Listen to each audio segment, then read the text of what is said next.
الرجیم بسم اللہ الرحمن الرحیم الحمدللہ رب العالمین والصلاة والسلام علی اشرف الانبیاء والمرسلین وخاتم النبیین مولانا و مولا الثقلین جد الحسن والحسین بالقاسم مصطفیٰ محمد وعلی آلہ الطیبین الطاہرین المعصومین المنتخبین ولعنۃ الدائمۃ علی اعدائہم اجمعین اما بعد فقد قال اللہ تبارک و تعالی فی کتابہ المجید بالفرقان الحمید وقولہ الحق بسم اللہ الرحمن الرحیم ان ناشئۃ اللیل ہی اشد وطئا واقوم قیلا۔ عزیزان گرامی، ابھی تک ہم نے گفتگو کی آپ کی خدمت میں کہ پروردگار عالم رات کی تنہائی میں چاہتا ہے بندوں سے کہ اگر ہم اسے چاہتے ہیں، وہ ہمارا معشوق ہے، وہ ہمارا محبوب ہے، تو اللہ ہم سے یہ تقاضا کرتا ہے کہ ہم رات کی تاریکی میں اٹھیں اور اس سے گفتگو کریں، راز و نیاز کریں، کچھ خلوت کہ وقت اس کے ساتھ گزاریں تاکہ ہم اپنے پروردگار کی بہترین معرفت حاصل کر سکیں، اس کا قرب حاصل کر سکیں، اس سے نزدیک ہو سکیں، اس سے اور زیادہ سے زیادہ قریب ہو سکیں۔ اور اس کا بہترین ذریعہ یہ نماز شب ہے جو نافلے کی صورت میں ہمیں اللہ نے دی ہے، پیغمبر نے ہمیں عطا کی۔ عزیزو دوستو، ایک گفتگو یہاں سے میں کر رہا ہوں اور اس کے بعد انشاءاللہ اور بھی باتیں آئیں گی۔ سب سے پہلی بات یہ کہ یہ جو مستحبی نمازیں ہیں، خاص طور سے نماز شب ہے، اس کی ضرورت کیوں پیش آئی، کیوں یہ نمازیں دی گئیں؟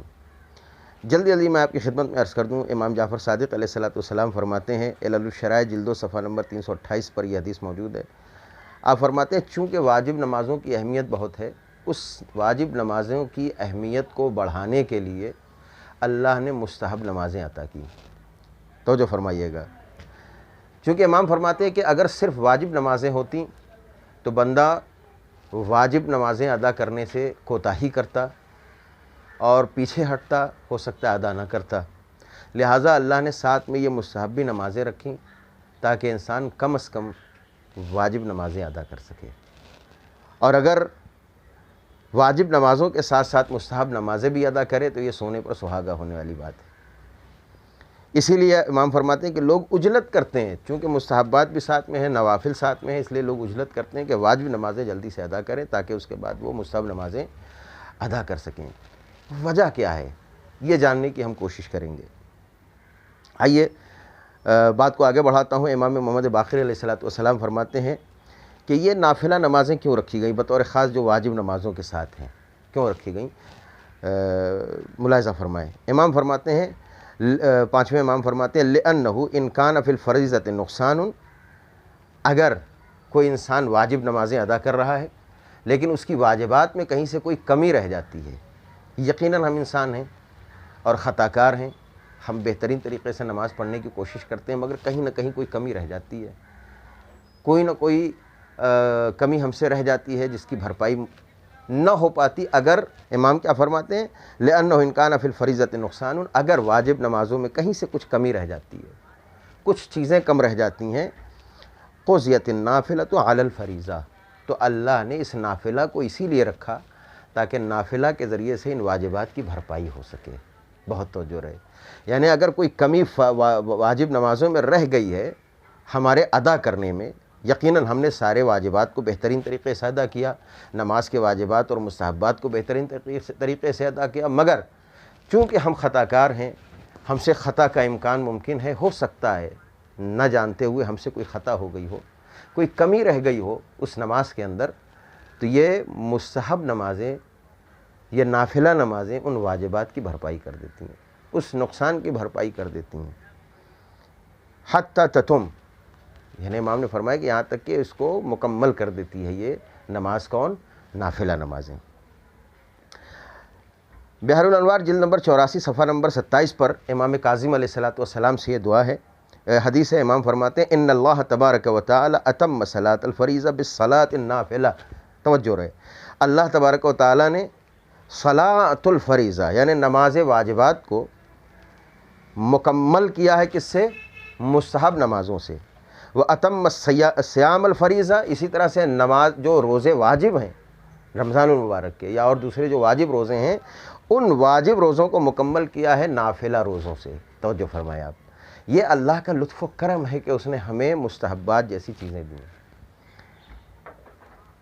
اور ہم یہ جانتے ہیں انسان کے اوپر جو چیزیں اجباری ہوتی ہیں، یعنی جو چیزیں لازمی ہوتی ہیں، ضروری ہوتی ہیں، مثال کے طور پر واجب نماز ضروری اور لازم ہے، انسان چاہے گا کہ اس کو انجام دے اور انسان اس کو انجام دے گا، چاہے کسی کیفیت میں ہو، بہرحال وہ یہ چاہے گا کہ واجبات ادا ہو جائیں، نماز کم سے کم اتنی صورت میں ادا ہو کہ اس کا واجب ادا ہو جائے، تو جو فرما رہے آپ۔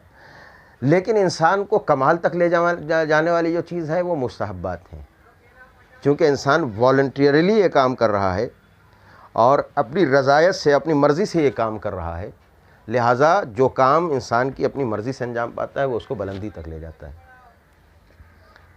اور یہی وہ راستہ ہے جس کو عرفاء نے سیر تکامل کہا ہے، یعنی انسان جس سعادت اور جس بلندی اور جس منزل پر جانا چاہتا ہے اس منزل پر جانے کا راستہ یہی ہے، سیر تکامل، یعنی انسان کمال کی طرف جانا چاہتا ہے تو وہ اپنی مرضی سے کی ہوئی عبادتوں کے ذریعے جاتا ہے، وہ چیزیں جو واجبات کی گئیں وہ تو انجام دینا ہے، لیکن اس کے ساتھ ساتھ اگر وہ مستحبات کو بھی اس کے اندر ایڈیشن کرتا ہے، ملا دیتا ہے، تو یہ مستحبات کا اس کے اندر جو ہے سپلیمنٹ لگا دینا یا ایڈیشن کر دینا، یہ اس کو اس کی بلندی کی طرف لے جاتا ہے، چونکہ یہ اس نے اپنے اختیار سے انجام دیا ہے۔ عزیزو دوستو، آئیے بات کو آگے بڑھا دیتا ہوں۔ امام موسیٰ کاظم علیہ السلام فرماتے ہیں درجات الجنت علی قدر آیات القرآن۔ اللہ اکبر، کیا بہترین حدیث امام نے فرمائی ہے۔ اصول کافی جلد 2 صفحہ نمبر 606 پر امام فرماتے ہیں درجات الجنت علی قدر آیات القرآن، جس طرح آیات قرآنی ہیں اسی طرح سے جنت میں جنتوں کے درجے ہیں۔ یقال لہ اقرأ، جب مومن سے کہا جاتا ہے کہ تمہیں درجات چاہیے تو پڑھو قرآن، تو مومن پڑھتا ہے وَأَرْقَى، اور جیسے جیسے آیتیں پڑھتا ہے ویسے ویسے وہ ترقی کرتا جاتا ہے، آگے بڑھتا جاتا ہے، یعنی اس کے درجات بلند ہوتے جاتے ہیں۔ فَيَقْرَأ ثُمَّ يَرْقِي، امام فرماتے ہیں پھر جیسے ہی کہا جاتا ہے مومن ان آیتوں کو پڑھتا ہے اور اس کے بعد پھر وہ اپنے درجات کو بڑھاتا چلا جاتا ہے۔ کیا مطلب ہے اس کا؟ یہاں پر صرف قرآن مراد نہیں ہے، یہاں پر مراد عبادتیں ہیں۔ ظاہر ہے ہم نماز شب پڑھتے ہیں، اس کے اندر بھی قرآن کی آیتیں موجود ہیں، سورے موجود ہیں، مختلف سورے پڑھی جاتی ہیں قرآن کے اندر۔ تو عزیزو دوستو، اگر ہم چاہتے ہیں کہ ہم بلندی کی طرف جائیں تو ہمیں اس نماز کو، مستحبی نمازوں کو، بطور خاص نماز شب کو ہمیں اپنی زندگی کا حصہ بنانا پڑے گا۔ اگر ہم روحانی ترقی چاہتے ہیں یا عرفاء کی طرح سیر تکامل چاہتے ہیں، یعنی ایک بلندی چاہتے ہیں، اوپر اٹھنا چاہتے ہیں، جس کو ہم انگلش لینگویج میں کہہ سکتے ہیں ایولیوشن چاہتے ہیں، بلندی چاہتے ہیں، آگے جاتے ہیں، اللہ تک قرب چاہتے ہیں، تو ہمیں ان عرفاء کی راستے پر چلتے ہوئے اس نماز شب کو اپنانا ہوگا۔ عزیزو دوستو، کیوں ایسا ہے؟ آخر میں ایک حدیث آپ کی خدمت میں پیش کرنا چاہتا ہوں کہ یہ جو مستحب نمازیں ہیں یہ تحفہ ہیں اللہ کے لیے، خاص طور پر نماز شب اللہ کے لیے تحفہ ہے۔ توجہ فرمائیں، امام رضا علیہ السلام فرماتے ہیں حسنوا نوافلکم، اپنی مستحب نمازوں کو خوبصورت بناؤ، جس میں نماز شب بھی شامل ہے، خوبصورت بناؤ۔ کیوں؟ وَاعْلَمُوا أَنَّهَا حَدِيَّةٌ إِلَى اللَّهِ عَزَّ وَجَلَّ، جان لو کہ یہ مستحب نمازیں اور بطور خاص نماز شب یہ گویا تمہاری طرف سے ہدیہ ہے پروردگار کے لیے، تحفہ ہے پروردگار کے لیے۔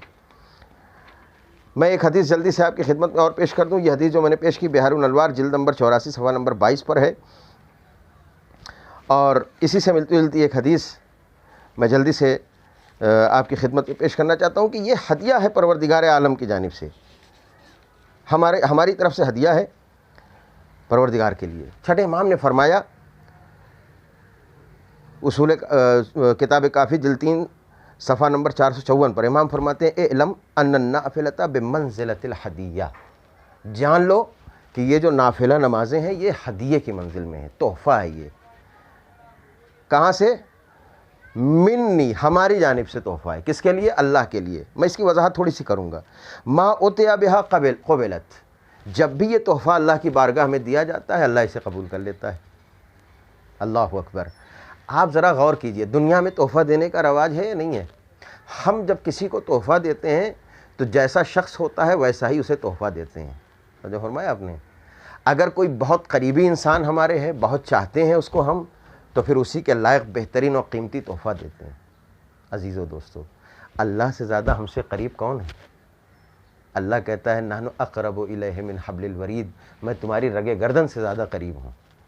تو جب اتنا قریب ہے پروردگار، ہمارا خالق ہے، ہمارا رازق ہے، ہمارا مالک ہے، تو پھر ہم جب اس کی خدمت میں تحفہ دیں نافلہ کی صورت میں، نماز شب کی صورت میں، تو اس کا درجہ کیا ہونا چاہیے؟ کس طرح کی نماز شب ہونا چاہیے؟ ایسی نماز شب ہو جو ہمارے رگ و پے میں، ہماری روح میں داخل ہو جائے، اور جب ہم پروردگار کی بارگاہ میں لے جائیں تو پروردگار اسے بہترین تحفہ سمجھ کر قبول کرے۔ آئیے آخر میں دعا کرتے ہیں پروردگار ہمیں بہترین طریقے سے نوافل ادا کرنے، مستحبات ادا کرنے، اور خاص طور پر نماز شب ادا کرنے کی توفیق عطا فرمائے۔ وآخر دعوانا الحمد للہ رب العالمین۔